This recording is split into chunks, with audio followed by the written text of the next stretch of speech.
तो experience no matter अजून 10 वर्षांनी जरी आपण बोललो तरी तो एक्सपिरियन्स किंवा ते फोटो आजही तेवढेच फ्रेश राहतील माझ्या डोक्यात. Tadoba is the first place जिथे मला आयुष्यातला पहिला मेल टायगर मी शूट केला. हे विश्व जेवढं आपण कॉमनली बघतो तेवढं सिम्पल और तेवढ्या इझी लेवलला नाहीये. तुम्हाला सब्जेक्ट करणं इसेन्शियल आहे आणि मग तुम्ही त्याची फोटोग्राफी करायची. टायगर गव्याची शिकार करतो. So you can relatively compare की ती स्ट्रेंथ टायगरची काय असेल. ती हंट मिस झाली पण जे मी ऐकलं ते खूपच वेगळ्या पद्धतीचं एक्सपिरियन्स होता माझ्यासाठी. नमस्कार, आज आपल्यासोबत आलोक काटकर आहेत जे nationally internationally published wild life photographer आहेत, ज्यांचा दशकभरापासून विविध नॅशनल पार्क्स, पक्षी अभयारण्य ह्यांच्या इथे जर्नी करून मिळालेला एक्सपिरियन्स तो आज आपण जाणून घेण्याचा प्रयत्न करूया.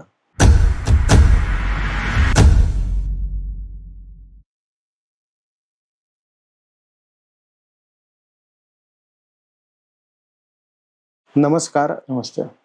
कसं वाटतंय तुम्हाला? पॉडकास्टसाठी तसा हा माझा पहिलाच म्हणजे एक्सपिरियन्स आहे. अदर माझ्यासाठी शिकण्यासारखं तर बरंच काही आहे ह्याच्यामध्ये. बट ऑल इन ऑल हो, खूप चांगलं वाटतंय की या विषयावर म्हणजे मी 10 वर्ष आता याच्यात वाईल्ड लाईफमध्ये आहे. सो त्याच्याबद्दल मला बोलण्याची संधी दिली त्याच्याबद्दल मी आभारी आहे. मला एक जाणून घ्यायची खूप इच्छा आहे की तुमचा वाईल्ड लाईफ ह्या सब्जेक्टशी कसा संबंध आला? मला जितकं आठवतंय साधारण 2014 साली मी पहिल्यांदा गेलो होतो रणथंबोर नॅशनल पार्कला आणि दॅट टाइम मी आयुष्यात पहिल्यांदा टायगर शूट केला होता. That was the triggering point जिथे मला वाईल्ड लाईफची आवड लागली. अँड देन इव्हेंच्युअली त्याच वर्षी मी बर्ड फोटोग्राफीमध्ये एक्सप्लोरेशन चालू केलं. कारण पुण्याच्या सराउंडिंग बरेच असे छोटे मोठे हॉटस्पॉट्स आहेत जिकडं तुम्हाला खूप छान बर्डी फोटोग्राफीची अपॉर्च्युनिटीज मिळतात. सो मी तिकडनं चालू केला तो जर्नी आणि इव्हेंच्युअली मी जसा फिरत जाईन पक्षी बघत गेलो वेगवेगळे, त्याच्याबद्दलची माहिती गोळा करत गेलो आणि मग लक्षात आलं की हे विश्व जेवढं आपण कॉमनली बघतो तेवढं सिम्पल और तेवढ्या इझी लेवलला नाहीये.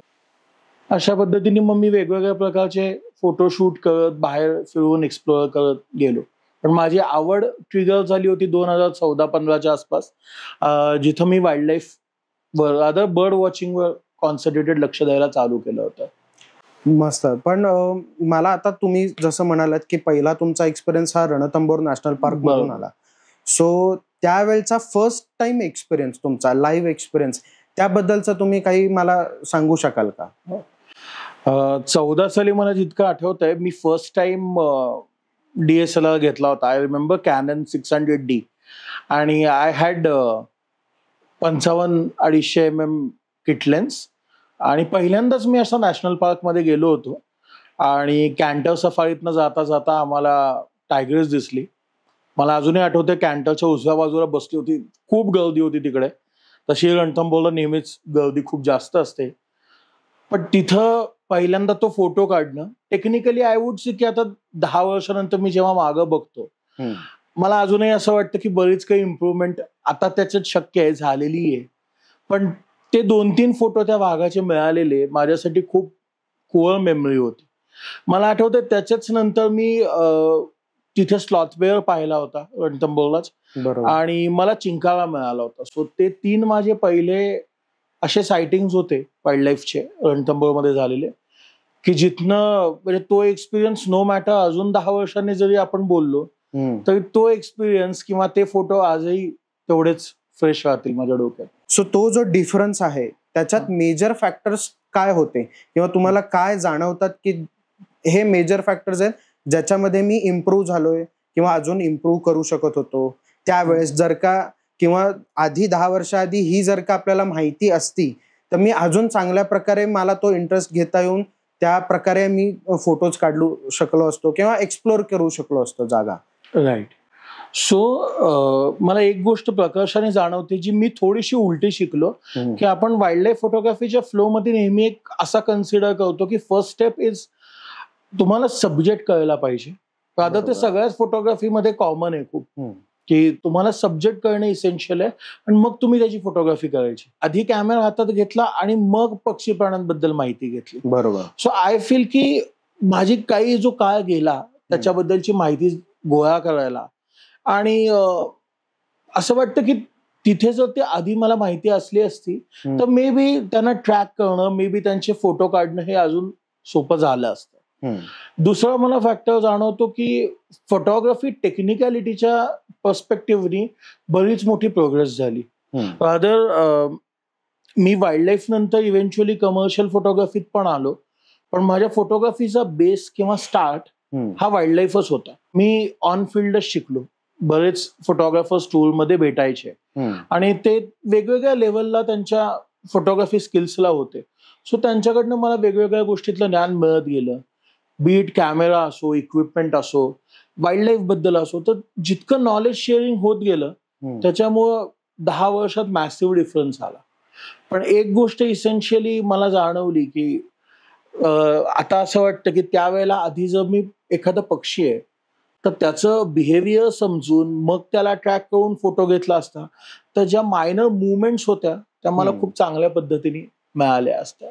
सो त्यांच्यासोबत वेगवेगळे नॅशनल पार्क्स, त्याच्यानंतर आमच्या इथे कर्नाळा पक्षी अभयारण्य, सो तिकडे मी गेलेलो होतो तेव्हा रॅन्डमली त्यांचा कॅमेरा होता. सो मी तो घेतला आणि सेम जशी तुमची जर्नी होती तशी माझी जर्नी झाली.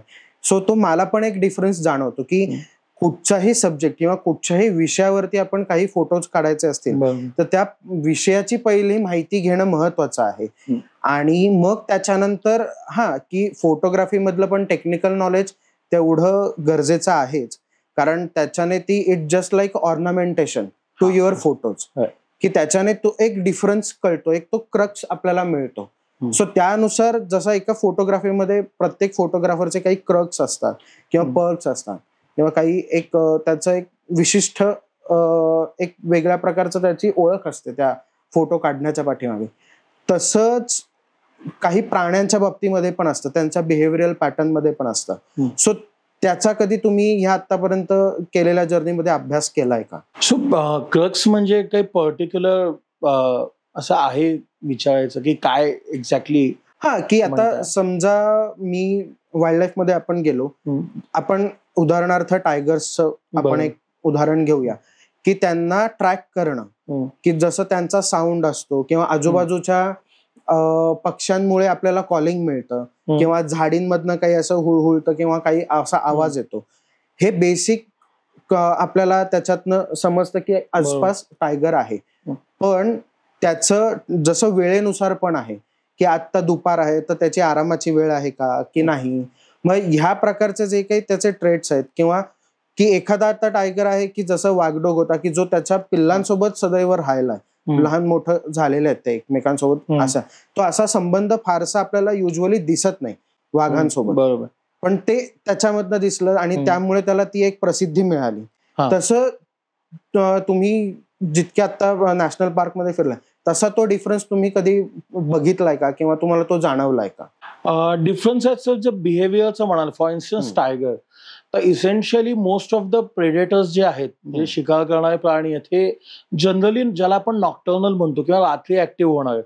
जसं आता एक कम्पॅरेटिव्ह एक्झाम्पल म्हणायचं तर लेपर्ड, बिबट्याचे सायटिंग जर आपण ऑब्झर्व केले तर मॅक्झिमम टाइम साधारण सनसेटच्या वेळी, संध्याकाळी 5:30-6च्या आसपास, आणि सकाळी त्याचे चान्सेस खूप जास्त असतात. बरोबर. कोर रिझन म्हणजे त्या प्राण्याचं बिहेवियर तो पहिल्यापासूनच नॉक्टर्नल आहे, जसा हायना आपण एक म्हणू शकतो, बरोबर, की हा त्याच प्रकारचा.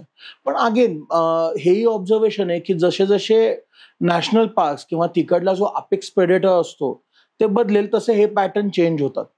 जसं तुम्ही जसं जयपूरमध्ये जलाना नॅशनल पार्क आहे, बरोबर, तर जलानाला लेपर्ड हा तिकडला सगळ्यात मोठा प्रेडेटर आहे, तिथे टायगर्स नाहीये. सो तुम्हाला लेपर्डच्या सायटिंगचा चान्स हा साधारण 9-9:30 सुद्धा चांगल्या पद्धतीने असतो, किंवा दुपारी तुम्ही 3-4 गेलात तरी काही प्रमाणात तो चान्स आहे. बरोबर. पण डॉमिनंट त्याचा जो चान्स आहे तो संध्याकाळी 5:30-6 एकदा जवळजवळ सूर्य अस्ताला जायला लागला आणि प्रकाश कमी व्हायला लागला की चांगल्या प्रकारचं सायटिंग तुम्हाला अपेक्षित असतं. मी अपेक्षित म्हणेन कारण जंगलामध्ये मला एवढ्या वर्षातनं कळलं की कन्फर्मिटी कशाची देत आहे. बरोबर बरोबर. सो त्याच्यात बरेच फॅक्टर आहेत. तुमचं स्किल असेल, तुमचा लक फॅक्टर खूप मोठा असतो. हे सगळं करून असू शकतं, पण येस ॲनिमल बिहेवियर त्या बाबतीत मॅटर करतं. सेम पक्ष्यांचं पण आहे की मी एक फोटो काढला होता इंडियन व्हल्चरचा. खूप इंटरेस्टिंग बिहेवियर होतं ते, की गिधाडं जनरली आपल्याला दिसतात ती, म्हणजे आपण असं इमॅजिन करतो की गिधाडं उडायला लागली वर आकाशात फिरत असतील तर खाली पृथ्वीवर काहीतरी जे जमिनीवर काहीतरी मळून पडले किंवा हे असे काही कन्सेप्ट आहेत. बरोबर. मी त्याच्यात जाणार नाही की कल्चरली तसं काय, कारण तो हा विषय नाहीये. बट मला बांधवगडमध्ये बरीचशी गिधाडं रोस्टिंग करताना दिसली होती. सो ते ग्राउंडवर जवळजवळ एक 60-70 गिधाडं बसली होती आणि दे वर रोस्टिंग देअर. आणि त्यातलं एक गिधाड उडून पलीकडच्या झाडावर बसलं. मी तिकडे गेलो, आमची जिप्सी होती ती आम्ही तिकडे घेतली आणि त्याचे खूप पिक्युलियर पॅटर्न होता की गिधाड असल्यामुळे एक तर त्याचा पटकन उडून जायचा चान्स खूप कमी होता. So I had got a good amount of time की फ्रेम कंपोज करणं वगैरे. आणि तेव्हा मला बिहेवियर बघताना एक लक्षात आलं की ते जे गिधाड आहे ज्याला मी शूट करतोय ते कंटिन्यू प्रिनिंग करतोय. प्रिनिंग म्हणजे मान मागं घेत आहे, चोचीने पंख साफ करतोय आणि काही सेकंदांसाठी ते वर बघतंय आणि मला ती प्रिसाईज मुवमेंट हवी होती जिथं ते वर बघतंय. कारण तेव्हाच मला माहित होतं की त्याचा फेस मला विजिबल होईल, अदरवाईज तो फेस पंखाच्या साईडलाच असेल. बट मला त्याच्यासाठी थोडंसं थांबावंही लागलं कारण त्याचं प्रिनिंग टाइम खूप जास्त होता. बरोबर. क्लीन करायचं आणि झालं. पण दॅट ती जी घटना होती तो माझा पहिला लेसन होता की का प्राणी समजणं महत्वाचं आहे. बरोबर. मी एक दोनदा ऑब्झर्व केलं त्याला की तो ते प्रिनिंग करतोय आणि नंतर काही सेकंदासाठी 3-4 सेकंदासाठी ती मान वर येते, तो हॉल्ट करतोय आणि अगेन तेच चालू करतोय. मी फोटो तर प्रिसाईज 3 ते 4 सेकंदात घेतला आणि मला आठवते मी 2 फोटो घेतले आणि ते दोन्ही परफेक्टली निघाले. जर मी तो मुवमेंट किंवा ते ऑब्झर्वेशन मिस झालं असतं तर मला नाही वाटत की तेवढ्या चांगल्या पद्धतीचे फोटो, नो मॅटर माझ्याकडे इक्विपमेंट काय, मी अचीव्ह नसतो करू शकलो. तेच म्हणजे आता तसं बघायला गेलं तर पहिले एकतर पक्षी असू दे किंवा प्राणी असू दे, समोरच्या सब्जेक्ट बद्दलची माहिती आपण घेणं गरजेचं आहे. तसंच थोडंफार अगदी प्रोफेशनल रित्या नाही पण ऍटलिस्ट बेसिक टेक्निकल फोटोग्राफीचं नॉलेज असणं तेवढंच गरजेचं आहे. आणि सगळ्यात महत्वाचा फॅक्टर जो आता तुम्ही म्हणाला, टायमिंग. काय टायमिंगला बरं, हे फास्ट पण असू शकतं आणि खूप स्लो प्रोसेस पण असू दे. टायमिंग म्हणताना त्याच्यामध्ये पेशन्स हा सगळ्यात मोठा फॅक्टर येतो. सो तुम्हाला कधी असा अनुभव आलाय का की जसं आता तुम्ही सांगितलं की तुम्ही ते ऑब्झर्व केलं की टाइम कन्स्टंट होता, काही 5-10 सेकंडसाठी ती मुवमेंट होत होती आणि त्याच्यात तुम्ही फोटो काढले 2. तसंच त्याच्या अपोजिट मध्ये की तुम्ही लावून बसलाय, सगळं फ्रेमिंग करून बसलेला एका ठिकाणी आहे आणि बराच वेळ झाला, तासभर झाला पण काही नाही, पण त्याच्यामध्ये पेशन्स हा फॅक्टर तुम्हाला काय वाटतं की काय इम्पॉर्टन्स आहे त्याच्या पाठीमागे? जनरली वाईल्ड लाईफ मध्ये मला जेवढं लक्षात आलं असे मुवमेंट तुम्हाला खूप मिळतात जिकडे तुम्ही बराच वेळ बसला आणि मे बी ज्याला आपण साध्या भाषेत म्हणतो सफारी एमटी गेली. बरोबर. माझा अगदीच रिसेंट अनुभव मला जो आठवतोय ताडोबाला घडला होता. ताडोबाच्या एका बफर झोन मध्ये. तर तिथे टायग्रेस होती, मला वाटते छोटी मधू आणि तिची 3 पिल्लं होती आणि ती झाडात बसली होती. कन्फर्म होतं की तिकडे झाडात ते 4 जण बसलेले, 4 टायगर.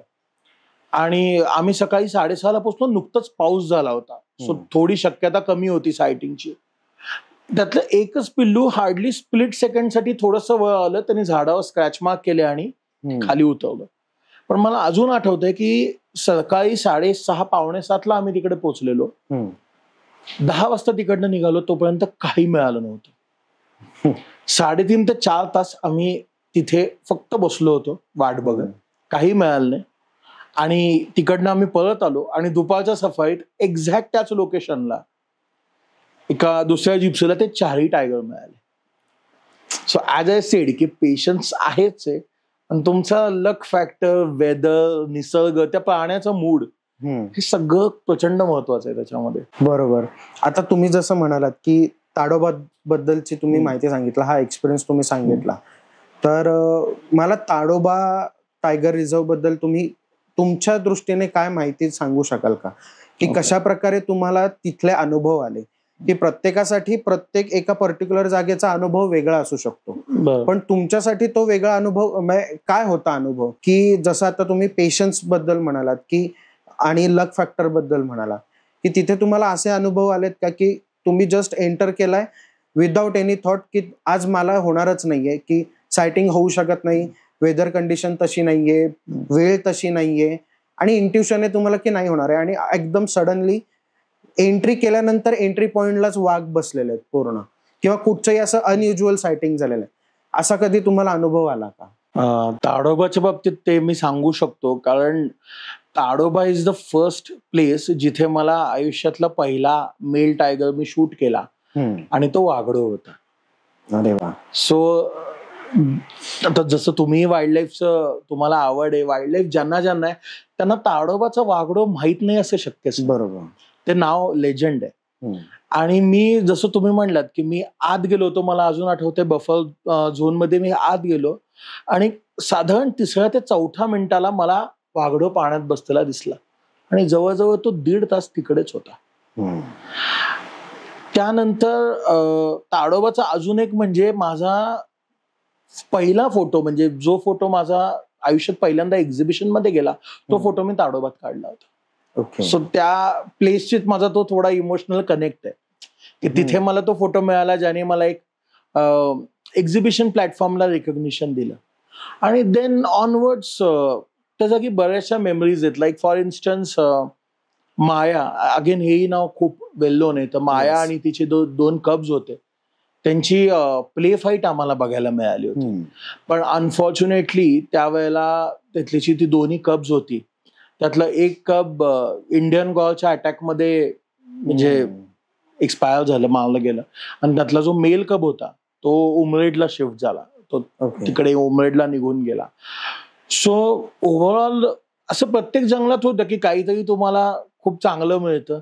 पण अगेन ताडोबात माझा एक ट्रिप मला अशी आठवते की मी 4 सफारीपैकी माझ्या मला वाटते एक सफारीत मला वाघ दिसला, तोही खूप लांब होता. बाकी 3ही सफारी ठणठणीत कोरड्या गेल्या होत्या. म्हणजे 1-2दा तर असं झालं होतं की पक्षी दिसायला तयार नव्हते त्या जंगलात. बरोबर. पण तिथं मी अजूनही बऱ्याच गोष्टी ऑब्झर्व केल्या. जसं ताडोबाला आपण वाघ म्हणून बघतो, पण ताडोबा हे गोंड राजा जो होता तिकडला, तो तिकडला असल्यामुळे तिकडे तुम्हाला कोअर झोन मध्ये गेल्यानंतर एक पिलर्सचं कन्स्ट्रक्शन दिसतं आणि that is used as a way of a communication, एका गावातून दुसऱ्या गावात कम्युनिकेट करायला. तर ती एक तिकडे फॅसिनेटिंग गोष्ट आहे. म्हणजे त्या प्लेसला एक कल्चरल बेस खूप मोठा आहे. बरोबर. रिसेंटली ताडोबाचे 2 फील्ड गाईड पण आलेले, त्याच्यातही हे एक्सप्लेन केलेलं आहे. Again it is one of the place in Maharashtra जिथं ब्लॅक पॅन्थर पाहायला गेला. जनरली कबिनीचा black panther was a hero, legend होता वाईल्ड लाईफ मध्ये, आजही आहे. पण ताडोबात सुद्धा तो बघितला गेला. टायगर्सच्या कित्येक फॅमिलीज आहेत. जसं ताडोबात एक रेंज आहे कोळसा नावाची, आता ती स्प्लिट केली त्याने मेन ह्याच्यापासून. अमेझिंगली ब्युटिफुल जागा आहे आणि तिकडलं ओव्हरऑल जंगल, तो फील हा कम्प्लिटली वेगळा आहे.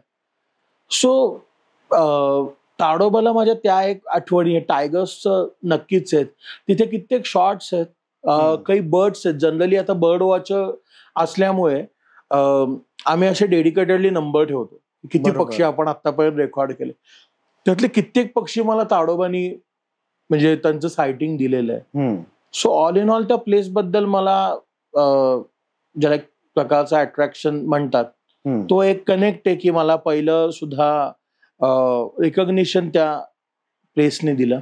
त्या जागेचं अजून एक वैशिष्ट्य म्हणजे ज्या लोकांना ह्युमन ॲनिमल कन्फ्लिक्ट स्टडी करायचे असतात, तर तिकडे अशा बऱ्याच घटना घडलेल्या आहेत. रादर 1-2 घटना मी तिकडे स्वतः असताना ऐकल्याही आहेत. सो ह्या घटना किंवा नक्की त्याचा इम्पॅक्ट काय आहे, आपण शहरामध्ये राहतो, सो आपल्याला नेहमी एक पर्स्पेक्टिव्ह दिसतो आणि जो बऱ्याचदा बायस्ड असतो, की आपण आयदा हा विचार करतो की जनावरांचं काय किंवा गावकऱ्यांचं, पण ऑन फील्डवर काय घडतं याच्याबद्दल आपल्याला कल्पना येत नसते इकडे. बरोबर. So that place is one of म्हणजे मी म्हणेन की खूप चांगली जागा आहे जिथे तुम्हाला या पद्धतीचं अंडरस्टँडिंग किंवा नक्की फील्डवर काय घडतंय, लोकांचे चॅलेंजेस, प्रॉब्लेम्स काय आहेत, अॅनिमल्सचे प्रॉब्लेम्स काय आहेत, हे सगळं तुम्हाला स्टडी करता येतं किंवा समजून घेता येतं. बरोबर. मला पण तेच वाटतं की आपण आता वाईल्ड लाईफ किंवा नॅशनल पार्क ह्याच्याबद्दल म्हटलं की सहसा आपण प्राण्यांबद्दलच जास्त बोललं जातं आपल्याकडनं किंवा पक्ष्यांबद्दल बोललं जातं. पण माझा असा स्वतःचा पर्सनल असा एक ओपिनियन असा आहे की नुसतंच प्राण्यांबद्दल किंवा पक्ष्यांबद्दल बोलण्याऐवजी आपण तिथल्या नॅचरल ऍस्पेक्टला, तिथलं टायपोग्राफी काय आहे, तिथलं झाडं काय आहेत, वेगवेगळे बॉटनिकल दृष्ट्या तिथे काही वेगवेगळे रोप आहेत का, वृक्ष आहेत का, बरं हे तर आहेतच, पण त्याचा एक कन्झर्वेशन पार्ट येतो की हे जोपर्यंत आपण सांभाळत नाही तोपर्यंत ते तेवढ्यारित्या आपल्याला ते दाखवणार नाही. म्हणजे शेवटी वन अँड आउट, जर का ते आपल्याला एवढी चांगली ब्युटी दाखवतायत, नैसर्गिक एक काय चित्र आपल्याला ते दाखवतंय, सो त्याची आपण निगा राखणं हे आपलं काम आहे. सो तुम्ही ह्याबद्दल काय टेक घेता, की तुमचा काय विचार आहे की काय प्रकारे आपण त्याची निगा राखली पाहिजे, किंवा आता सरकार वेगवेगळ्या दृष्टी वेगवेगळ्या योजना आणतच आहे ह्या बाबतीमध्ये की ज्याच्यामध्ये विविध प्राण्यांचं संरक्षण म्हणा किंवा या सगळ्या अशा फॅसिलिटीज गव्हर्नमेंटकडनं येतातच आहेत. पण तिथलं एक नॅचरल काय म्हणूया की जे हॅबिटॅट आहे ते कन्झर्व करण्याच्या दृष्टीने आपण काय करू शकतो, किंवा जसं आता मी समजा गेलोय की तिकडे ऍज अ टुरिस्ट म्हणून आपण काय प्रकारे प्रोसिजर असू शकते की आपण त्याची निगा राखणं गरजेचं आहे. सो त्याबद्दल मला तुम्ही सांगू शकाल का? सो कॉन्झर्वेशन हा तसा म्हणजे खूप व्हास्ट पार्ट आहे आणि मला त्यातलं एक्सपर्टीज फार नाही आहेत. बट तुम्ही जे म्हणलात की ऍज अ टुरिस्ट पर्स्पेक्टिव्ह किंवा ऍज अ फोटोग्राफर्स पर्स्पेक्टिव्ह आपण काय देऊ शकतो, तर एक मी असं समजतो की फोटोग्राफीला आपण ऍज अ मीडियम यूज करू शकतो. आणि जे होत आहे बरोबर, आता कित्येक कॉन्टेस्ट असे येत आहेत ज्याच्यामध्ये कॉन्झर्वेशन फोटोग्राफी हा एक पर्टिक्युलर सेक्टर इंट्रोड्यूस केला जातो. मग त्याच्यामध्ये फक्त प्राणी पक्षी नाही मर्यादित राहत. मला एक आठवत आहे, नेचर इन फोकसचं साधारण मागच्या 2-3 वर्षातली एक विनिंग एंट्री होती. एका बाजूला छान ग्रीनरी आहे आणि दुसऱ्या बाजूला पूर्ण गार्बेज आणि मधनं एक रस्ता चाललाय. So that is also a kind of image जी तुम्हाला हे दाखवू शकते की कॉन्झर्वेशनची गरज काय आहे. म्हणजे त्यात प्राणी पक्षी हे शेवटी त्या निसर्गालाच कनेक्ट झालेले आहे. बरोबर.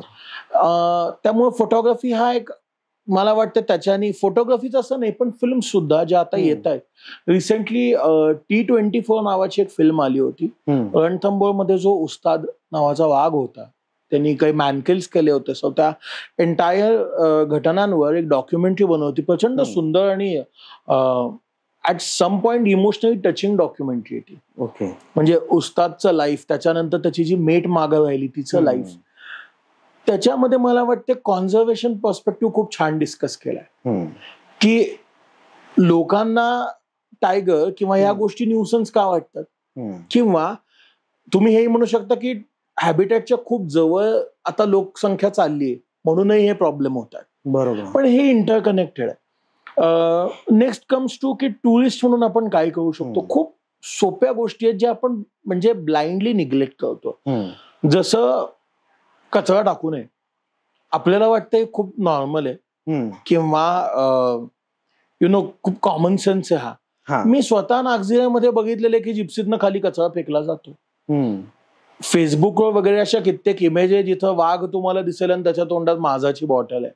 बरोबर. माकडाच्या तोंडात सिगरेटचं बड आहे. सो हे सगळ्यात बेसिक आहे की ऍटलिस्ट आपण तिकडं गार्बेज टाकणं हे करू शकतो. सेकंड एक फॅक्टर असतो आणि जो बऱ्याच नॅशनल पार्क मध्ये कॉमन आहे आणि to be very uncertain, very unbiased way, प्रत्येक वाईल्ड लाईफ फोटोग्राफरनी कधी ना कधी हे केलेलं आहे. म्हणजे असा माझा पर्स्पेक्टिव्ह अगेन की जंगलामध्ये ना I feel there should be a space given to that animal. वाघ समोर आला की फोटो घेण्यासाठी अचानक 10 जिप्सी एवढ्या जवळ असतात. बरोबर. की मी आता ऑब्झर्व केलेल्या आहेत या गोष्टी की ऍट वन पॉइंट असं होतं वाघाने थोडासा तो तिळपावायला तो जिप्सीला धडकेल. बरोबर. तर तेवढ्या प्रकारचं सुद्धा त्यांना फ्रीडम देणं आता जसं फॉरेस्टच्या एरियाच्या खूप जवळ हॉटेल्स असतात किंवा ह्युमन सेटलमेंट्स असतात, ते काही फॅक्टर. पण टुरिस्ट लेवलला आय फील की एक तर फोटोग्राफी असा तुमच्या हातात एक मीडियम दिलेलं आहे ज्याला you can better utilise in a form of exhibitions, in a form of videos, जे तुम्ही लोकांना दाखवू शकता या घटना. आणि सिमिलरली बाकीच्या जे काही छोट्या मोठ्या गोष्टी असतात ज्या पार्क्समध्ये रूल्स म्हणून आपण सांगतो की नियम पाळायचे, त्या जरी फॉलो केल्या तरी मला वाटतं की आपल्या लेवलला भरपूर काही मदत आपण करू शकतो. बरोबर. जसं आता एक अजून एक याच्यात खूप पिक्युलियर एक्झाम्पल आहे, कवडीपाठ म्हणून जागा आहे पुण्याच्या शेजारी. साधारण मला वाटतं हडपसरवरनं पुढे गेलं की मनाली रिसॉर्टच्या बॅक साईडला बर्डिंग स्पॉट आहे. सो काही वर्षांखाली तिकडे इंडियन स्किमर नावाची पक्ष्यांची पेयर आली होती. Very beautiful birds. आणि बाकी पण बरेचसे पक्षी तिकडे, कॉमन स्नाईप वगैरे येतात, मायग्रेटेड बर्ड्स येतात. एक असा मधलं जाणारा ब्रिज आहे, दोन्ही बाजूला पाणी आहे आणि त्याच्यावर जाऊन तुम्ही आजूबाजूला फोटोग्राफी करू शकता. मला आठवतंय त्या ब्रिजवर जेव्हा चालत गेलो होतो, पलीकडच्या पायसला जाताना जवळजवळ तुमचा पाय 1/3 आतमध्ये जाईल एवढा कचऱ्याचा ढीग तिकडं असतो. बापरे. आणि I still have one photo जिथे कॉमन स्नाईप आहे, त्याच्या शेजारी एक आईस्क्रीमचा कप पडलाय, एक पाण्याची बॉटल आहे आणि एक रबरी चप्पल पडली. सो या खूप बेसिक गोष्टी आहेत ज्या आपण सिटीमध्ये राहूनही करू शकतो. तिथेच जायला पाहिजे असं काही नाही. बरोबर. आपल्या एंडला जसं आता रिव्हर क्लिनिंगचे ड्राईव्ह होतात, रिव्हर बेडचं स्वच्छता असते, ह्या गोष्टींमध्ये जर काही कॉन्ट्रीब्युशन आपल्याकडनं झालं तर I feel that's a pretty good start. तेच. आणि मला त्याच्यामध्ये अजून एक फॅक्टर जोडावंसं वाटतो की पॉइंट, की आपण दुपारी झोपलो असो, वीकेंड असेल, हे असेल, बाहेरनं काही आवाज झाला तर आपल्याला त्रास होतो, अति आवाज झाला तर आपण बोलून दाखवतो. करेक्ट. पण ते प्राण्यांना बोलून दाखवता येत नाही. हा सगळ्यात मोठा पॉइंट आहे की ऍज अ टुरिस्ट जेव्हा आपण तिकडे गेलोय, त्याच्या घरात जातोय आपण, सो आपण किती आवाज केला पाहिजे, कसं बिहेव केलं पाहिजे, हे आपल्यावरती पण आहे. की नॉट ओनली ह्याचा अभ्यास फक्त आपण प्राण्यांच्या बिहेवियर साठी म्हणून अभ्यास न करता, आपण आपलं काय बिहेवियर असलं पाहिजे तिथे गेल्यानंतर ह्याचा पण अभ्यास करणं गरजेचं आहे आणि ह्याच्याबद्दलची माहिती देणं पण गरजेचं आहे. सो त्या दृष्टीने तसं बघायला गेलं तर माझा पण हा अनुभवच आहे की मला समोर कळतंय की आमचा गाईड आहे, आमचा ड्रायव्हर आहे. कान्हा पार्कचं मी तुम्हाला एक अनुभव सांगतो की कान्हामध्ये मी आणि माझे बाबा गेलेलो. सो तिकडे ड्रायव्हर आमचा आणि गाईड, तो सांगतोय कॉल आलाय टायगरचा, जवळच आहे असं. म्हणून मग आम्ही थांबलो एका ठिकाणी. 10 मिनिटं झाली, 15 मिनिटं झाली, ठीक आहे. तो आता गाईड म्हणाला की जवळ आलेला आहे. आणि जसं हे आम्हाला सांगितलं, ऑब्व्हियसली आमच्या समोरच्या सफारीज मध्ये पण सांगितलं असं, तसा त्यांनी आवाज सुरू केला आणि जो समोरून आमच्या सफारीच्या समोरून जाणार होता तो आतमध्ये गेला. म्हणजे ह्याच्याने नुकसान आमचं पण झालं. माईट पॉसिबली असं पण असू शकतं की तो घाबरला पण असेल किंवा त्याला ते यायचं नसेल, हा पण एक फॅक्टर असेल. पण त्यावेळेस अशी झाली की कशाला ओरडताय तुम्ही, त्याला त्याचं जाऊ दे, तुम्ही त्याला बघायचं काम करा आणि जा. उगीच त्याचा आवाज करून त्याला घाबरवून किंवा त्याच्याने दुसऱ्यांचं नुकसान करून काही पॉइंट नाहीये. त्याच्यात काय होतं ना की एक्साइटमेंट हा फॅक्टर असतो. मी आता जंगलात जातो, तो माझ्यातही आहे की अचानक वाघ आला की तुम्ही किती वेळाही बघितलेला असतो, इट्स लाईक अ छोट्या मुलासारखं असतं. किती खेळणे असतील, एक दिलं तरी परत तीच एक्साइटमेंट आहे. तुमच्या अंगात ती एक्साइटमेंट असते, बट ऍट सम पॉइंट अनुभवाने मला हेही कळलं की ती कुठेतरी थांबवावी पण लागते. बरोबर. की आपण जसं तुम्ही म्हणलात की आपण त्याच्या घरात एंटर करतोय, ते त्याचं डोमेन आहे. सो तिथे त्यांना पहिलं रिस्पेक्ट देणं, प्रायोरिटी देणं आणि इतक्या लेवलपर्यंतही तिकडं ज्याला आपण म्हणतो ना की केऑस क्रिएट न करणं, गोंधळ न करणं. की सायटिंग एक तर कसं असतं, सायटिंग होत नाही किंवा फोटो मिळत नाही हा एक भाग आहे, पण त्या प्राण्याला सुद्धा जो काही डिस्टर्बन्स होतोय कंटिन्युअसली, तोही खूप मॅटर करतो. कारण आपण 2 दिवस येऊन निघून जातो. बरोबर. तुम्ही काय येणार 2-3 दिवस 4 सफारी करून निघून जा. त्यांच्यासाठी रिपिटेटिव्ह प्रोसेस आहे. आज ते तुम्हाला मला बघतायत, उद्या अनेक 2 लोकांना बघतील. सो एवढे जर फंडामेंटल फॉलो झाले तर मला वाटतं बऱ्यापैकी चेंज नक्कीच येऊ शकतो. जसं आता आपण वाघांबद्दल माहिती घेतली किंवा आपण त्याच्याबद्दल जास्त बोलतोय, पण त्यात अजून एक इंटरेस्टिंग आणि फॅसिनेटिंग एक प्राणी आहे, तो म्हणजे लेपर्ड, बिबट्या. सो त्याच्यासोबतचे तुमचे काही एन्काउंटर्स आहेत का असे काही?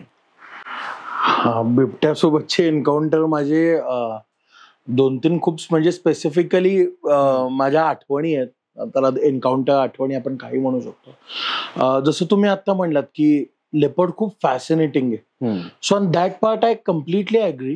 कारण तो एक असा म्हणजे कॅट फॅमिलीतला तो एक असा प्रेडेटर आहे जो irrespective of any terrain, any location तो आता आहे. तसं पुण्याच्या साईडला तुम्ही अगदी जुन्नर साईडला जर गेलात किंवा सासवडला गेलात, सिंहगड साईडला गेलात, तिथपासनं ते नॅशनल पार्क पर्यंत मुंबईमध्ये leopard is present. So specifically मला त्या प्राण्याचं त्याची जी ती अडॅप्टेबिलिटी आहे की तो नवीन एन्व्हायरमेंटला, सराउंडिंगला जितका पटकन अडॅप्ट होतो, हे त्याचं स्पेसिफिक मला फार आवडतं. बरोबर. लेपर्डचे सो फार म्हणजे आता सायटिंग वाईज जर तुम्ही म्हणाल किंवा फोटोग्राफी वाईज जर म्हणाल आपण, तर राजस्थानमध्ये जलाना नॅशनल पार्क, म्हणजे मी नागझिरालाही गेलो, दोन्हीचे थोडेसे माझे ऑब्झर्वेशन्स वेगळे आहेत. फॉर इन्स्टन्स नागझिराचे लेपर्ड्स, नागझिराला टायगर आहेत, नाही असं नाहीये, पण टायगरचं सायटिंग थोडंसं रेअर आहे. बरोबर. पण Nagzira is mainly non for wild dogs and leopard. आपण आता लेपर्डचं बोलूयात, पण तिकडे मला लेपर्डचं एक दिसतं की 20 किंवा 25 मिनिट तुमच्या व्हेकलच्या पुढे त्याच ठिकाणी बसलेला वाघ माहित होता मला. लेपर्डही रोड ब्लॉक करून बसतो हे मी पहिल्यांदा नागझिरात पाहिलं. आणि 20 मिनिटं मनसोक्त बिबट्याचे फोटो काढले होते. सो तो एक फॅक्टर आहे. जलानाबद्दल स्पेसिफिकली आपण बोलू शकतो, कारण त्या पार्कचं जे ओव्हरऑल टेरेन आहे किंवा सराउंडिंग आहे ते पूर्णतः वेगळं आहे. आय थिंक तुम्ही जर जलानाला गेला असाल याआधी कधी? नाही, मी अजून गेलेलो नाही, पण जायची इच्छा आहे. तुम्ही एक खूप वेगळा एक्सपिरियन्स आहे. कारण काय होतं, आपण जेव्हा जंगलांमध्ये जातो, बाकी ताडोबा म्हणा, नागझिरा, तुम्ही गावाच्या बाहेर जाता, मेन रोड पासून आत जाता आणि तिकडे तुम्हाला बोर्ड दिसतो की हे गेट आहे. जलाना हे एक असं पार्क आहे की तुम्ही एअरपोर्टला उतरलात की जयपूर एअरपोर्टला की तिकडनं 20-30 मिनिटावर तुम्हाला जलाना लागतं. हार्ट ऑफ द सिटी आपण म्हणलं तरी चालेल असं ते जलाना बसलेलं आहे. म्हणजे तुम्हाला रोडने जाताना त्या पार्कची बाउंड्री सुद्धा दिसते. पार्कच्या आत गेलात की तुम्हाला तिकडनं बाहेरच्या बिल्डिंग दिसू शकतात. इतकंच काय, म्हणजे आतमध्ये इतका नेटवर्क आहे तुम्हाला की तुम्ही म्हणजे you can order something at any time. इतकं ते पार्क युनिक पद्धतीने वसलेलं आहे. चौबाजूला जयपूरचा जो MIDC पार्ट आहे त्याच्या जवळपास ते पार्क आहे. सो तुम्ही आत गेलात की एक क्षण तुम्हाला ते ट्रान्झिशन होतं की आतापर्यंत तुम्ही एका Jaipur is kind of it has a heritage background की त्या सिटीपासून तुम्ही सडनली आता एकदम वाईल्डनेस मध्ये एंटर करताय. तो एक फील आहे. आणि मगाशी आपण बोललो होतो की जलानाचं मी एका आपण एक चर्चा करताना एकदा एक्झाम्पल आता दिलं होतं की जलानातला अपेक्स प्रेडेटर हा लेपर्ड आहे. म्हणजे तिथे लेपर्ड आहे आणि हायनाज आहेत. सो आता जसे आपण टायगर्सची नावं बघतो, जसं आता वाघडोळ झाला, माया झाली, किंवा आता ताडोबा छोटा मटका आहे, असं पण बघितलंय. तसेच लेपर्डची सुद्धा काही नावं तिकडे दिली गेलेली आहेत. तर मला आठवतं एक सिम्बा म्हणून आहे, then there is another one Juliet म्हणून आहे, एक क्लिओपॅट्रा म्हणून आहे. सो अशी सुद्धा नावं तिकडे दिली गेलेली आहेत. मला स्पेसिफिक त्या पार्कचं नेहमी एक फॅसिनेशन यासाठी वाटतं की तिथं गेल्यावर पहिल्यांदा असा कोणाला एक प्रश्न पडतो की जर ते पार्क इतकं ह्युमन सेटलमेंटच्या जवळ आहे तर तिकडे ह्युमन ॲनिमल कन्फ्लिक्ट किती होत असतील. आता मी जेव्हाही तिकडे गेलो, तिकडं बोलणं झालं माझं, तर मला असं सिग्निफिकंटली काही ऐकिवात तरी आलं नाही. एक गोष्ट मात्र नक्की त्यांनी एक्सपिरियन्स शेअर केला होता माझ्याशी की जेव्हा लॉकडाऊन झालं होतं कोविडच्या काळात, तर बऱ्याच लेपर्ड हे पार्कच्या बाहेर आले होते, मेन रोड पर्यंत आले होते. हो. मे बी त्यावेळेला इतकी भयान शांतता पसरली होती, लोकांचं येणं जाणं कम्प्लिटली थांबलं होतं. सो मे बी तो एक फॅक्टर असेल की द वाईल्ड लाईफ वॉज नाव may be trying to come towards the urban settlements. But त्या पार्कचं ती एक गोष्ट मला खूप फॅसिनेटिंग वाटते. दुसरं, त्या पार्कमध्ये लेपर्ड्स बरोबर हायना आहेत. तसे त्याचं सायटिंग थोडंसं ॲज आय सेड, हायना नॉक्टर्नल असल्यामुळे त्याचं अगदी डस्कच्या टाइमला, म्हणजे साधारण संध्याकाळी 6च्या आसपास, 6:15 सूर्यास्ताच्या दरम्यान त्याचं सायटिंग चांगल्या पद्धतीने होऊ शकतं. पण ते एक आहे. आणि तिसरं, मी खूप स्पेसिफिक गोष्ट ऑब्झर्व केली, आता शिकलो तिकडे जाऊन, की टायगर किंवा लेपर्डचा प्रेझेन्स हा नेहमी कॉलवर कळतो आपल्याला. बरोबर. की त्यांचे जे म्हणजे त्यांची जी शिकार असते, तर ते एक प्रकारचा अलार्म कॉल देतात, आवाज करतात अलर्ट करायला. त्याच्यामुळे तुम्हाला टायगर किंवा लेपर्डचा प्रेझेन्स लक्षात येतो. जलानामध्ये त्यातल्या त्यात तो जास्त कॉल तुम्ही बघाल विल बी ऑफ पिकॉक. जलानामध्ये मोरांची संख्या, आता आपण जयपूर बद्दल ऐकून आहे की मोर तिकडे प्रचंड आहेत. आणि जलानामध्ये हेच सिनारिओ तुम्हाला बघायला मिळतो की मोर तिकडे खूप आहेत. सो स्पेसिफिकली मोरांच्या कॉलमुळे लेपर्डचं लोकेशन समजणं, हे मी रिसेंटली मला वाटतं 1-1.5 वर्षाखाली जलानाला गेलो होतो, तेव्हा स्वतःही मी अनुभव केलाय. त्यावेळेला गाईडकडनं तिकडल्या मला एक अजून खूप इंटरेस्टिंग गोष्ट कळली की जी खार असते ना, आपण डेली बघतो, इवन ती सुद्धा अलार्म कॉल देते लेपर्डसाठी. मला हे थोडंसं नवीन होतं, पण जसं मी म्हणलं की तुम्ही जेवढं पुस्तकांमधनं नाही शिकणार, तेवढं त्या जंगलात कंटिन्यू राहणाऱ्या लोकांकडनं तुम्ही ज्ञान घेऊ शकता. बरोबर. सो तिकडं मला ती एक खूप फॅसिनेटिंग गोष्ट कळली होती. सो बाकी तर सगळं त्या जागेबद्दल खूप छान आहे, पण स्पेसिफिक बघायला गेलं तर त्याचं लोकेशन, की एवढे स्ट्रॅटेजिकली ते प्लेस्ड आहे की एका सिटीच्या इंटेरियरमध्ये तुम्हाला लेपर्ड आणि हायनासारखे प्राणी बघायला मिळतात, मोर बघायला मिळतात. आणि तसं बघायला गेलं तर अजूनही तिकडे ज्या पद्धतीने टायगर रिझर्व्ह मध्ये तुम्हाला खूप गर्दी सापडते, तेवढं तितक्या प्रमाणातलं अजून तरी तिथं नाहीये. So it is one of the best place to see leopards. अगदीच जर शांततेत तुम्हाला बघायचं असेल तर राजस्थानमध्येच पाली नावाचं गाव आहे, ज्याचं एक्झाम्पलच असं दिलं जातं की ह्युमन ॲनिमल को एक्झिस्टन्स काय असतो. की सगळा तिकडला जो ओव्हरऑल जो टेरेन आहे त्या जागेचा, सगळे मोठे मोठे दगड आहेत आणि त्याच्यावर लेपर्ड्स असतात आणि खालनं गावकरी त्यांच्या शेळ्या मेंढ्या घेऊन जातात.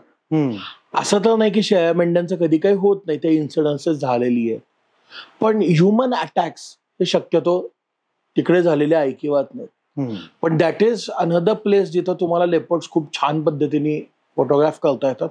तसंच नागझिरा पण आहे की नागझिराचं थोडं टेरेन, जसं आपण म्हणलं की जलानाचं टेरेन हे खूप अर्बनाइज्ड आहे. तुम्हाला आतमध्ये गेलं की डोक्यावरनं विमान जातानाही दिसू शकतं. पाली जे आहे तिथे तुम्हाला सराउंडिंग जे मिळतं ते मोठ्या मोठ्या दगडांचं मिळतं. नागझिराचं फॉरेस्ट हे खूप डेन्स आहे. सो त्या ग्रीनरीमध्ये लेपर्ड बघणं, आणि मी जसं म्हणलं की तिकडले लेपर्ड खूप बोल्ड आहेत, त्यामुळे 10-15 मिनिट लेपर्ड बघणं, त्याला ऑब्झर्व करणं, मला वाटते खूप मोठी ट्रीट आहे. कारण टायगर आहे, नो डाऊट, टायगर तुम्हाला दिसतो, तो वेळ पण देतो, पण लेपर्ड सारखा जो प्राणी खूप इल्युझिव्ह आहे, खूप सिक्रेसिव्ह आहे, त्याचं एवढं क्लोजली ऑब्झर्वेशन आणि सायटिंग होणं, मला वाटतं ते खूप एक वेगळ्याच प्रकारचा अनुभव येतो. जसं आता आपण जलाना वगैरे ह्या सगळ्याचं बोलतो आहोत, चर्चेमध्ये हे सगळे विषय आले, त्यातून लेपर्ड्सच्या बाबतीमध्ये आपण बघायला गेलं तर त्यांचे काही असे विशिष्ट वैशिष्ट्य आहे की माझ्या perspective is one of the finest camouflage he got. बरोबर. सो त्याचं असं कधी आहे की तुम्ही थांबलाय आणि तुम्हाला माहिती पण नाही की हा आपल्या शेजारी येऊन बसलाय, आणि मग ऑल ऑफ अ सडन काहीतरी झालं आणि मग तुमची नजर गेली आणि तुम्हाला कळलं की अरे हा आधीपासूनच आहे इथे, आणि आपल्याला माहिती नाही. कधी अशा प्रकारचा कधी अनुभव आला का तुम्हाला? तसा अनुभव मला रणथंबोरला आलाय. म्हणजे 5-6 वर्षांखालची गोष्ट आहे. माझं पहिलं आयुष्यातलं लेपर्ड सायटिंग होतं आणि मी कधी विचार नव्हता केला की ते सायटिंग मला रात्री मिळेल. कारण जनरली फोटोग्राफरची अपेक्षा अशी असते की लेपर्ड सायटिंग झालं पहिलं की त्याचा छान फोटो आला पाहिजे. पण त्या दिवशी असं काही नव्हतं, कारण हातात कॅमेरा नव्हता आणि संध्याकाळी 8-8:15ची वेळ असावी आणि पाण्याच्या टाक्यावर बिबट्या बघितला होता. आम्ही ज्या हॉटेलमध्ये राहत होतो त्याच्या मागच्या बाजूला एक पाण्याचं टाकं होतं कुंपणाच्या बाहेर. त्याच्यावर बिबट्या मी पाहिला होता. मेल होता आणि आम्ही एक छोटंसं मचाण टाईप होतं की आम्ही तिकडनं चढून वर गेलो. ते असताना सुद्धा कोणी अवेअर नव्हतं की जस्ट काही फूट पलीकडेच बिबट्या बसलाय. ते फार डिस्टन्स नव्हतं, मधलं फेन्सिंग सुद्धा काही फार उंच असं नव्हतं. आम्ही एक स्टेअरकेस चढून वर गेलो आणि वर गेल्यावर टॉर्च मारली आणि म्हणजे तो सीन तुम्ही इमॅजिन करा की तुम्ही वर पोचलाय, टॉर्च मारलाय आणि पाण्याच्या टाक्यावर बिबट्या बसला आणि तो तुमच्याकडे बघतोय. आणि मला वाटते ती स्टेअर आता जवळजवळ 6 वर्ष झाली या घटनेला. मी त्यानंतर बऱ्याचदा लेपर्ड सायटिंग बघितलं, पण ती स्टेअर मी आज तक विसरलो नाही. त्यानंतर दुसऱ्या दिवशी सकाळी आम्ही त्याच एरियात फिरलो सुद्धा, तेव्हा असं लक्षात आलं की तो मेल जो आहे त्याच्यासोबत अजून एक फिमेल होती आणि त्यांची 2 छोटी छोटी पिल्लं होती. कारण आम्हाला दुसऱ्या दिवशी छोटे छोटे पगमाग पण मिळाले त्यांचे. एक इंटरेस्टिंग होतं की पिल्लं नाही बघायला मिळाली पण त्यांची पगमाग मिळाले. सो म्हणजे कॅमोफ्लाज तर नो डाऊट. आणि बेसिकली मला असं वाटतं की कॅमोफ्लाज बरोबर ना ते खूप वेल अडॅप्टेड आहे. म्हणजे आजूबाजूचा हॅबिटॅट. तर असं पुण्याच्या बाजूला चिंचवड साईडला वगैरे कॉमन बिबट्याचं सायटिंग होतं. सिंहगडला बिबट्याचं सायटिंग झालेलं आहे. सिंहगड परवाच आय थिंक गोष्ट आहे, सिंहगडच्या एका किल्ल्याच्या दरवाजापाशी बिबट्या दिसला होता. सो तुम्ही अर्बन लाईफस्टाईल करा, जंगल करा, ओपन ग्रासलँड करा, बिबट्या त्याला अडॅप्ट करतोय. त्याचा फूड सोर्सही जर आपण बघितला तर म्हणजे फेरल डॉग्स जे असतात रस्त्यावरची भटकी कुठली तिथपासनं ते छोटी डुकरं असतील किंवा अगदी इझिली जे प्रे आपल्याला डोमेस्टिकेटेड मिळतं, बरोबर, त्याच्यावर सुद्धा he can survive and he can flourish. Okay. So हे खूप एक फॅसिनेटिंग बिहेवियर म्हणलं पाहिजे की पहिलं ते जनावर आपण बघितलं तर म्हणजे वाघ बघितल्यावर एक तुम्हाला एक फिलिंग असतं की टायगर बघितला, पण आय फील की माझा पर्सनल अगेन याच्यात बरीच दुमत असू शकतात, पण मला पर्सनली लेपर्ड बघितल्यावरचं सॅटिस्फॅक्शन जास्त मिळतं. बरोबर, because of that elusive nature of that animal. आणि याच्यात कनेक्टिंग टू लेपर्ड अजून एक खूप इंटरेस्टिंग आहे. जसं गुजरातमध्ये गिर नॅशनल पार्क आहे. तर गिर नॅशनल पार्कला एक आउटसाइड त्यांनी एरिया क्रिएट केलेला आहे. एक एन्क्लोजर घातलेलं सराउंडिंग आहे आणि त्याच्यामध्ये सगळी जनावर आहेत. 3-4 एशियाटिक लायन्स आहेत, जॅकल आहेत. आणि ज्या लोकांना फुल फ्लेज सफारी शक्य नाही किंवा थोडं म्हणू तर आपण पेशन्स नाही, त्यांना पटकन जनावर बघायचे, त्यांच्यासाठी ती एक छोटीशी राईड आहे. तर त्याच एरियामध्ये एक मोठं विहीर टाईप क्रिएट केलेलं आहे, एक एन्क्लोजर आहे आणि त्याच्यामध्ये काही बिबट्या सोडलेले आहेत. ते तसं पॅडक बनवलाय आणि त्याच्या बाजूला पूर्ण खंदक खणलाय. तुम्हाला गाडी अशी त्याच्या भोवती गोल फिरवतात. सो मी तेव्हा विचारलं होतं की हे बिबट्या इथे का ठेवलेत. तर सांगितलं की ह्या बिबट्यांनी यातल्या म्हणजे सगळ्यांनी 1-2 वेळा ह्युमन अटॅक केलेले. Okay. So instead of killing them त्यांना आम्ही सेक्लुडेड ठेवले.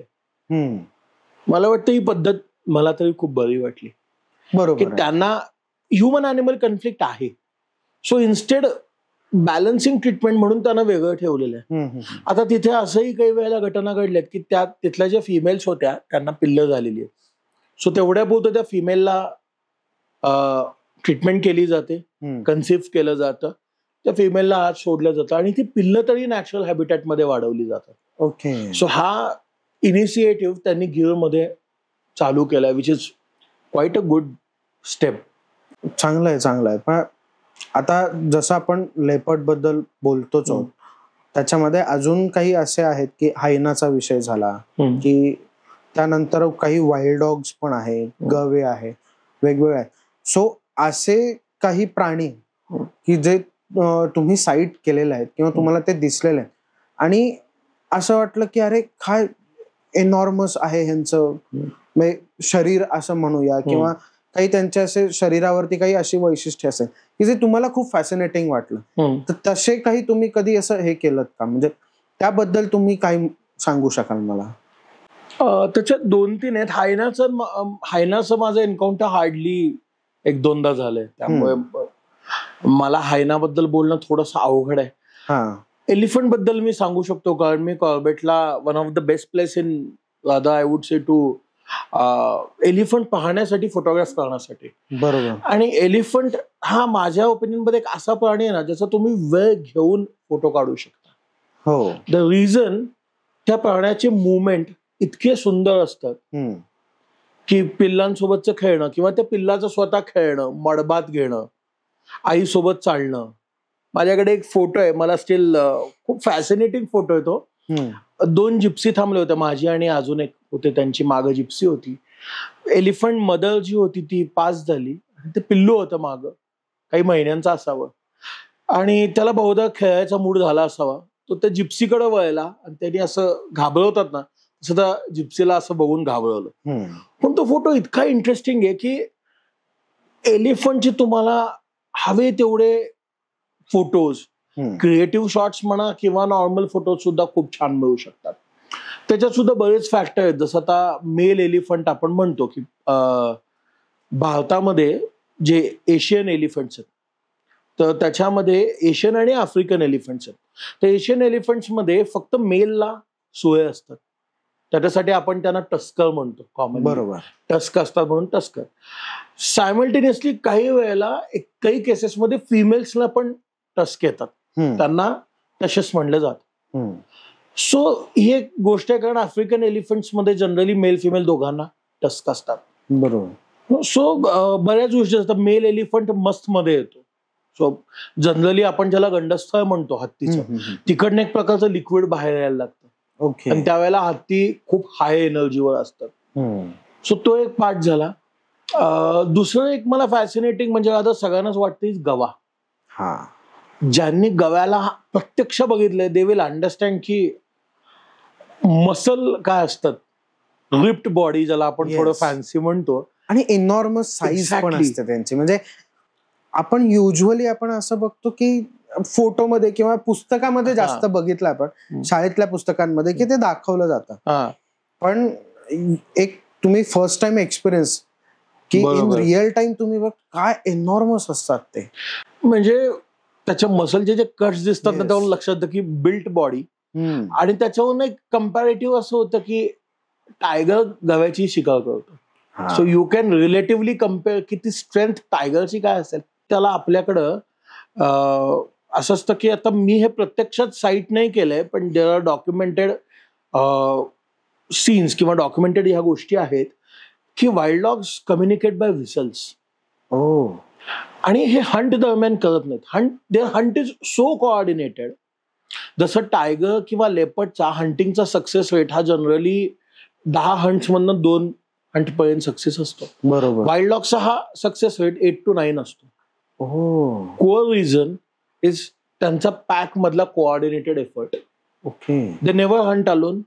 त्यांचा पॅक असतो आणि त्याच्यात जसं मी नागझिरात मला आठवत आहे साधारण 10 ते 11 वाईल्ड डॉग्सचा मी पॅक बघितला होता. अख्खा रोड ब्लॉक केला होता पॅकने. त्या पॅकच्या स्ट्रेंथ मध्ये कुठलंही मोठं जनावर तुम्हाला गव्यासारखं वगैरे, म्हणजे may be not full grown adult, may be a sub adult, they can take down. पण ही त्यांची खूप फॅसिनेटिंग गोष्ट आहे की when they are in a chase, जेव्हा त्यांचा अटॅक चालू होतो ते व्हिसलनी नाही कम्युनिकेट करत, ते कोऑर्डिनेशन त्यांचं असतं. And that way they hunt. Okay. But normally wild dog is said to communicate in the whistles. याचे खूप इंटरेस्टिंग किंवा थोडा काटा आणणारा प्रसंग होता माझ्यासाठी तरी. असं म्हणतात की वाईल्ड डॉगची हंट बघायला मिळणं नशीब असतं. बरोबर. कारण वाईल्ड डॉग्स जसं टायगर, लेपर्ड हे मारल्यानंतर कन्झ्युम करायला चालू करतात. Wild dog starts consuming their prey when it's alive. त्याचे कित्येक फोटोग्राफ्स अवेलेबल आहेत की हरिण जिवंत आहे, हरिण पळतंय आणि त्याची आतडी लटकतात आणि वाईल्ड डॉग चेस करतात. थोडं म्हणजे टेररायझिंग पण असतं, फॅसिनेटिंग पण ते साईट असतं. ताडोबात एक असा प्रसंग होता जिथं मला अपेक्षा होती की मला वाईल्ड डॉगची हंट मिळेल, पण ती आतमध्ये घडली, मेन रोडला झाली नाही. हवेवर एक तिथं अशी घडली की सांबाळचं पिल्लू मे बी त्यांनी कॉर्नर केलं होतं आणि इतकं स्मार्ट मला त्यांची टॅक्टिक जाणवली की 2 वाईल्ड डॉग जे होते पॅक मधले त्यांनी त्या मदरला बिझी ठेवलं होतं. सो ती वुड्सच्या बाहेर होती. आणि बाकीच्यांनी त्या पिल्लाला सेपरेट करून वुड्सच्या आत नेलं होतं. सो हे दोघं त्या मदरला खेळवतात. शी कॅनॉट गो आउट इनसाइड आणि आज जे ते पिल्लू येते त्यांच्या कचाड्यात अडकले, ते बाहेर नाही येऊ शकत. बरोबर. थोडं रुथलेस वाटेल, पण स्ट्रॅटेजिकली यू कॅन इमॅजिन की त्यांचं कोऑर्डिनेटेड एफर्ट किती आहे. बरोबर. आणि हे सगळं चालू असताना मी होतो तिकडे आणि काही फोटो बिटो तर काढत नव्हतो. काही वेळेला मला असं वाटतं ना की काही घटना ज्या घडतात जंगलात तेव्हा कॅमेरा बाजूला ठेवायचा असतो. एक तर ते डोळ्याने एक्सपिरियन्स करायचं किंवा कानाने. आणि आवाज चालू होते जंगलामध्ये, त्या पिल्लाचं ओरडणं होतं, वाईल्ड डॉगचा आवाज होता. इकडनं आई ओरडत होती पिल्लासाठी अँड ॲट सडन पिल्लाचा आवाज बंद झाला आणि जंगल डेड सायलेंट झालं. आणि त्यानंतर सगळ्यात एक हॉन्टिंग प्रसंग असा होता की ते 2 वाईल्ड डॉग्स जे होते ते निघून गेले आणि ती जी मदर होती ती पाय आपटत होती आणि आवाज येत होती पिल्लाशी communicate. That happen for brief moment, maybe तिलाही कळलं की नाहीये. पण तो जो प्रसंग होता ना, इतके सायटिंग झाले वगैरे सगळं होतं, पण ती मेमरी किंवा तो आवाज ते सदस्याची डोक्यातनं जात नाही. ती हंट मिस झाली, पण जे मी ऐकलं ते खूपच वेगळ्या पद्धतीचं एक्सपिरियन्स होता माझ्यासाठी. जसं आता आपण प्राण्यांविषयी बरंच बोललोय, तर पक्ष्यांबद्दलचं बोलणं राहिलेलं आहे आपलं. सो मी आशा करतो की परत आपण एकदा भेटू आणि आता ब्रीफली आणि इन डिटेल मध्ये पक्ष्यांबद्दल आपण बोलू, कारण तो एक खूप मोठा वास्ट आणि बट इंटरेस्टिंग टॉपिक असेल बोलायला आपल्याला. तर धन्यवाद, तुम्ही वेळ दिला आणि आम्हाला हे अनुभव सांगितलेत. Thank you very much. खूप छान वाटलं. थँक्यू. आज आपल्यासोबत आलोक काटकर आलेले होते. सो त्यांच्यासोबत आज विविध वाईल्ड लाईफच्या ऍस्पेक्ट बद्दल आपलं बोलणं झालं, ज्याच्यामध्ये ताडोबाबद्दल बोलणं झालं, जलाना नॅशनल पार्क बद्दल बोललो आपण, तसंच वाघाबद्दलची माहिती आपण त्यांच्याकडनं जाणून घेतली. त्यात माझा आवडता म्हणजे लेपर्ड ह्याबद्दलचे बरेचसे काही एक्सपिरियन्स, त्यांचे एक्सपिरियन्स आज आपण जाणून घेतले. होपफुली ते तुम्हाला आवडले असतील. आजचा आलोक काटकर यांच्यासोबतच्या आपल्या गप्पा आणि पॉडकास्ट जर का तुम्हाला आवडला असेल तर नक्की लाईक करा, शेअर करा आणि सबस्क्राईब करा.